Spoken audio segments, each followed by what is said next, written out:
In 1945, the war ended, but history books made a strange choice right here. They skipped 5 years. While the world celebrated peace, a handful of men in Washington made a decision nobody was ever supposed to find out about. It had a code name, and it would go on to build the rockets that put men on the moon, using the men who once served Hitler. The war was over. 60 million people were dead. Europe was a graveyard of ash and steel. But inside the wreckage, American and Soviet agents weren't just hunting for Nazi war criminals. They were hunting for something else. A list of scientists. The men behind Hitler's most advanced weapons. The V-2. The world's first long-range ballistic missile. It killed thousands of civilians in London, and it was decades ahead of anything the Allies had.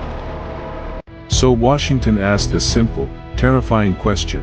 What if, instead of putting these men on trial, we hired them? The plan was approved. And it needed a name harmless enough that no one would ask questions. They called it Operation Paperclip, named, some say, for the literal paperclips used to flag the files of the scientists America wanted most. Over 1,600 German scientists, engineers, and technicians were quietly flown to the United States. Many had been members of the Nazi Party. Some had direct ties to the SS. At the very same moment the world watched Nazi leaders stand trial at Nuremberg, American officials were quietly rewriting the biographies of the men they wanted to keep. Their real records, party memberships, SS ranks, wartime roles, were sealed, sanitized, or simply erased from the paperwork that mattered. And at the center of the entire operation was one man whose story America would spend the next 25 years carefully rewriting. His name was Wernher von Braun. Brilliant. Ambitious. And by 1937, a member of the Nazi Party. Later, he joined the SS itself. Records show he held the rank of Sturmbannführer, equivalent to a major. His rockets weren't just built in a lab. They were built underground, at a place called Mittelwerk, by slave labor from a concentration camp called Dora. More than 20,000 prisoners died building the V-2 rocket program. More people died making the weapon than were ever killed by it. And yet, when the war ended, von Braun didn't run from the Americans. He walked straight toward them, and surrendered on purpose. We knew we had created a new and effective weapon of warfare, and I felt we had no choice but to offer it to the country that would understand its significance. He knew exactly what he was worth. The Soviets wanted him too. So America made him an offer he never had to refuse. Within months, von Braun and over 100 of his top engineers were on their way to the United States, to a secret desert base in New Mexico. The Americans called them prisoners of peace. They lived under guard, but they were treated less like captives, and more like a national investment. Not everyone was silent. Some Americans were furious. Newspapers asked how a country that just fought Nazism could now be housing actual Nazis on US soil. So the government did what governments do best. It didn't hide the man, it just rewrote the story around him. Within a decade, the former SS officer became a celebrity. A Disney television host. The face of the American space dream. The concentration camp was never mentioned. Not once. This is the part history quietly skipped over. Not because the facts were secret, but because nobody wanted to say them out loud. Declassified files later confirmed what officials knew all along: his Nazi ties were, in the government's own words, more than nominal. But America needed him more than it needed the truth. The Cold War had already begun, and the Soviets were building rockets too. This wasn't really about justice anymore. It was about who would win the next war before it even started. President Truman personally approved the program, on the condition that no ardent Nazis be allowed in. It was a rule that was broken almost immediately. So intelligence officers simply rewrote the biographies themselves, quietly deleting party ranks and SS titles from the official record. It worked. For decades, most Americans had no idea the father of their space program once wore a Nazi uniform.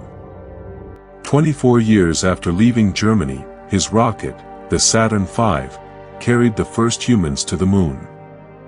The whole world watched. Almost none of them knew where the technology, or the man behind it, had really come from. He died in 1977, celebrated as an American hero. His obituaries barely mentioned the SS. Almost none mentioned Dora.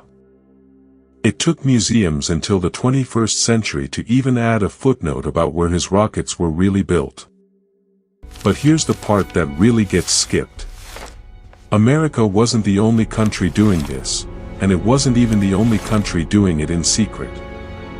In October 1946, Soviet forces launched their own version, Operation Paperclip.